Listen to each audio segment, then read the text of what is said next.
Web, TV Info, le direct. Bonjour, bienvenue en direct sur Web TV Info, comme à l'accoutumée, sous un soleil quasiment de plomb, malgré que ce soit l'automne. En tout cas, toujours dans un cadre exceptionnel, puisque nous sommes en direct du port des Minimes, à l'occasion du Grand Pavois. Le Grand Pavois, premier grand bassin européen à flot, qui consacre la plaisance au cœur d'un bassin ici de 5000 bateaux, qui fait du port des Minimes le port de plaisance le plus grand d'Europe. Le Grand Pavois, c'est chaque fois l'occasion de rencontrer des industriels, bien sûr, des commerciaux, évidemment, mais en tout cas des tas d'aventuriers. Et j'ai un grand plaisir d'accueillir pour vous une aventurière cette fois. Elle s'appelle Heidi, elle est québécoise, elle ambitionne de faire la traversée de l'Atlantique à la nage, 2 millions de coups de bras et de coups d'épaule pour arriver de l'autre côté, partant de Dakar. Elle ambitionne d'arriver à Recife, au Brésil. De tout ça, elle va nous parler. Heidi, bonjour. Bonjour. Vous étiez très impressionné d'être devant cette quantité folle de bateaux. Exactement. Je me demandais combien il y avait de bateaux ici. Oui. Bon, alors vous êtes un personnage, vous êtes connu chez vous parce que vous nagez depuis toute petite. Vous êtes quasiment née dans l'eau. On vous appelait la sirène quand vous étiez petite. Exactement. Moi, c'est comme ma deuxième nature de nager. Je suis plus à l'aise en fait dans l'eau que sur terre. Ouais. Mais alors dites-moi, ça vous a conduit à la compétition. Bon, quand on est petit, on barbote, mais alors après, il faut structurer. Les parents vous ont beaucoup accompagné là pour... Ah ben oui, alors j'ai suivi tous mes cours de natation. Je suis allée à la compétition dès le niveau secondaire, environ 13 ans. J'ai fait des compétitions de haut niveau et plusieurs marathons de nage également. Oui. Et puis alors, à 15 ans, ça prend de l'importance. Vous commencez à gagner un peu des choses à 15 ans. 15 ans, c'est un âge qui bascule. Oui, 15 ans, ça a été vraiment déterminant. C'est là que j'ai réalisé que j'étais une marathonienne de nage. C'est-à-dire que vous arrêtiez les piscines, là, et vous attaquiez les grands lacs, les étendues sauvages? Exactement. Donc, j'ai traversé des lacs. Lesquels, par exemple? Le lac Memphremagog au Québec et le lac Saint-Jean. Donc, même je suis allée un peu plus loin à Atlantic City. Je suis venue ici en Europe également faire une Coupe du Monde. Alors, ça m'a permis de voir le monde des différents plans d'eau. Oui, parce que vous avez quand même été championne du monde de quoi? De marathon? En fait, le Canada a gagné la médaille de bronze dans une Coupe du Monde en 96. Ouais. Donc, j'en faisais partie, bien sûr. Bon, alors à un moment, ça ne vous suffit plus les piscines, ça ne vous suffit plus les grandes étendues dans des cadres un peu organisés. Vous choisissez d'être aventurière des mers et soudain, vous pensez à traverser un océan et pas des moindres. Ça vous vient comment, cette idée? En fait, c'est une belle histoire parce que c'était mon massothérapeute qui me suivait en 2014 et puis il m'a dit, moi je pense que s'il y a quelqu'un qui est capable de faire un exploit comme ça, il dit c'est toi. Et puis comme il me connaissait assez bien, on s'est regardé puis on a dit ouais, je vais le faire. Top là, tout de suite top là ou vous avez dit je prends 3 jours, je réfléchis? Non, j'ai pas réfléchi longtemps. En fait, j'avais déjà cette idée-là en tête, mais ça me prenait un peu peut-être quelqu'un pour me propulser. Heidi, alors c'est une première mondiale, ça n'a jamais été fait la traversée de l'Atlantique à la nage. Il y a des gens qui sont arrivés aux Antilles, mais on arrive sur les îles, on ne fait pas de continent à continent. Vous allez le faire, enfin vous allez le faire, vous allez tenter. Quand on dit personne ne l'a jamais fait, s'il y a peut-être un homme qui a essayé et puis qui n'a pas réussi. Oui, en fait, en 2016, il y a eu un Britannique qui a tenté l'exploit. Et il a eu différents problèmes techniques et il a dû abandonner sa course. Et moi, je veux prendre le défi et je veux le relever exactement pour réaliser toute cette distance-là homologuée. Ouais. C'est-à-dire qu'à chaque matin, je repars à la même position GPS. Et on est capable de vraiment prouver que je vais avoir nagé la distance entre 2 continents, de terre ferme à terre ferme. Bon, alors regardons en quoi cet exploit va vraiment être quand même exceptionnel. La longueur d'un continent à l'autre, c'est combien? Vous avez même compté le nombre de brasses qu'il faudra faire. Enfin, en chiffres, dites-nous c'est quoi cet exploit? En chiffres, c'est plus de 3000 km à la nage, dont 2200 000 marins pour les habitués. Plus de 2 millions de coups de bras. Ça veut dire que moi, je fais à peu près 72 coups de bras à la minute, d'une manière assez stable pendant toute la journée. Alors, si on fait un calcul, on arrive à ce chiffre-là. Et puis, c'est 150 jours en mer, ce qui veut dire entre 4 et 6 mois, à 8 heures de nage par jour. Mais dites, je pense à tous ceux qui font ça, la traversée de l'Atlantique en solitaire sur un bateau. Ils partent avec des disques, ils ont un casque sur les oreilles, ils écoutent, ils dorment je sais pas, toutes les heures, ils dorment un quart d'heure. Enfin, vous n'allez pas pouvoir dormir, vous n'allez pas pouvoir écouter de la musique. Et comment vous allez faire pour manger? Vous nagez quotidiennement pendant 150 jours et 150 nuits? En fait, premièrement pour la musique, je vais écouter la musique de la mer et des animaux marins, voilà. Alors ça me détend beaucoup. En fait, oui, je vais dormir, bien sûr. J'ai un bateau d'escorte qui m'accompagne et j'ai même un kayakiste lors de mes sorties en mer qui peut m'alimenter, me donner à boire, à manger quand j'ai besoin.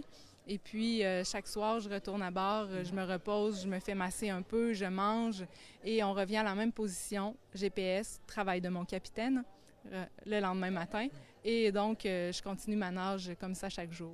Le marathon le plus long que vous ayez fait, la distance la plus longue que vous ayez courue, j'allais dire, enfin avec les bras, c'était combien? En 2010, j'ai fait un exploit qui, je reliais 2 points d'une rivière, d'une ville à une autre, que j'ai réalisé en 3 jours. Ma journée la plus longue a été de 95 km et ça m'a pris 18 heures. 95 km, 18 heures, c'est l'exploit sur une journée. Là, alors, est-ce qu'il vous prend de douter maintenant quand vous regardez les images, vous regardez les photos satellites, vous regardez les météos, est-ce que vous vous dites est-ce que j'ai bien fait? Pas du tout. Je suis sûre que j'ai bien fait, puis je suis sûre d'être la personne pour réaliser cet exploit. C'est certain que, comme tout grand athlète, il faut avoir des convictions. Et pas juste des convictions, il faut avoir du support parce que si tout le monde autour de moi me disait « Ah non, j'y crois pas », bien c'est sûr que ça aurait un impact. Mais au contraire, j'ai des gens qui croient en moi, j'ai des gens même qui font partie de mon équipe puis qui veulent réussir. Donc tout ça, ça augmente ma motivation. Alors vos motivations, elles sont multiples. Bien sûr, il y a l'envie de se dépasser soi. Et puis vous disiez, moi ce que je voudrais, c'est que ça soit un bel exemple pour la jeunesse. Moi ce que je voudrais, c'est que ça aide la science. Vous avez des intentions, vous vous donnez des missions dans cet exploit. Exactement. Les missions sont multiples. Je donne déjà des conférences dans les écoles. Donc, je promouvois la persévérance, la motivation. Donc, je parle aux jeunes. Ça aussi, ça me nourrit beaucoup. Et puis, une autre de mes missions, c'est être un peu comme la porte-parole des océans qui sont perturbés par tous les déchets, les détritus. Alors, je veux vraiment conscientiser les gens à cet enjeu-là qui est vraiment humanitaire. Il y aura aussi des projets de recherche qui concernent la science reliés à moi. Par exemple? Bien, en fait, j'attends les soumissions, mais ce qu'on veut étudier, c'est les algues qui commencent à se propager à partir des Antilles vers le Brésil et un peu, ou le contraire, mais il y a un gros enjeu à ce niveau-là. Donc, on veut prendre des échantillons tout le long de mon parcours là, pour... Alors, si vous voulez être très accompagné au départ, très accompagné à l'arrivée, vous savez que Web TV Info est un média mondial puisqu'il est sur le net et qu'on est vraisemblablement regardé, écouté à Recife, là-bas, au Brésil, et qu'on est écouté à Dakar. Pourquoi vous avez choisi Recife? Pourquoi vous avez choisi Dakar? Ça va les aider à se mobiliser là-bas à chaque bout. Oui. Bien, Dakar, je suis déjà allée à Dakar au Sénégal et puis comme c'est la pointe la plus à l'ouest de l'Afrique, donc c'est un bon point de départ. Il y a une plage vraiment propice à un départ où les vagues sont, disons, au minimum.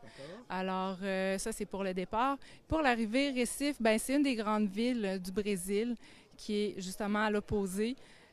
Pas tout à fait la plus à l'est, mais quand même sur un bon plan là, pour se rendre. Les courants sont porteurs? C'est un peu les alizés par là? Oui, au départ, il y a les alizés et par la suite, on devra bifurquer vers le sud pour aller traverser la zone intertropicale. Donc, il y aura un petit travail de logistique à faire, mais je sens mon capitaine. Bon, je pense qu'à partir d'aujourd'hui, mobilisation à Dakar, mobilisation à Recife au Brésil. Comment on peut vous aider? Parce que là, vous êtes là présente au Grand Pavois pour vous faire connaître l'aventure. C'est besoin encore d'aide. C'est pour 2019 le départ. Exact. Pardon.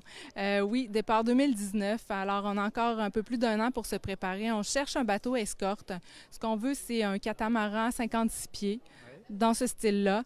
Et parce que j'ai un équipage de 7 personnes aussi. Alors, cette personne qui sont quoi? Des médecins, des météorologistes? J'ai un médecin, j'ai un massothérapeute, j'ai un kayakiste, j'ai un documentariste, j'ai un capitaine, puis deux aides pour mon capitaine. Donc, tout ce monde-là, on va être en mer pendant 4 à 6 mois. Donc, on a besoin de place pour mettre nos ravitaillements et tout. Alors, c'est pourquoi ça nous prend quand même un bon bateau. Coût de l'opération, coût de l'opération. Il faut combien pour traverser l'Atlantique à la nage comme vous allez le faire? Ça nous prend tout près d'1 million d'euros. 1 million d'euros. Avec le bateau? Oui, si on achète le bateau. Par contre, si on a une grâce de commanditaire, sponsor, alors là, on peut couper le budget de moitié, ce qui serait vraiment... Alors, face caméra, vous appelez le sponsor. Je suis persuadé qu'il est là quelque part. Il nous regarde dans le monde en disant « Je me passionne pour cette... » Première mondiale. Hein. Alors, allez-y, faites l'annonce. Alors, c'est pour une première mondiale. Donc, si vous voulez vous associer à moi, ça aura une influence planétaire, évidemment. On veut conscientiser la planète. On veut réaliser un exploit qui n'a jamais été fait. Alors, moi, je veux un partenariat avec les Canadiens et les Français. Alors, voilà. Et peut-être même davantage. Hein? Alors, à vous de me proposer. Et en plus, c'est une femme. Les bonhommes ne vont pas être contents de savoir que c'est la première fois qu'on le fait, si elle dit et que c'est une femme. Donc, entendez cet appel. Voilà, et moi, je vous souhaite vraiment beaucoup de chance, beaucoup de courage. On va vous suivre, ça, c'est sûr. Et puis, regardez, La Rochelle donne le meilleur d'elle-même, son soleil.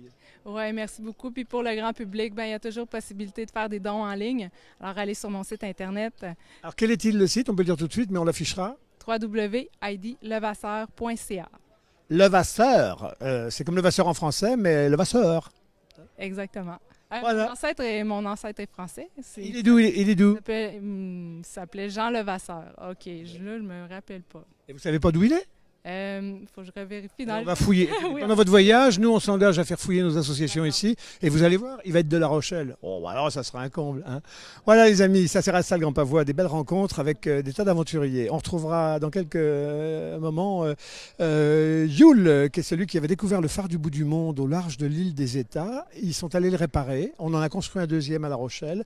Et voilà que celui de l'île des États a l'ampoule qui faiblit. Donc, il faut aller changer l'ampoule. Et figurez-vous aussi que les animaux qui ont été déposés là-bas par les goélettes qui passaient pour commencer à peupler les îles sont envahis de ces animaux qui sont devenus des prédateurs de la nature. Un beau sujet de réflexion pour Web TV Info. On le traitera, pas en direct depuis là-bas, mais en direct depuis ici. Merci.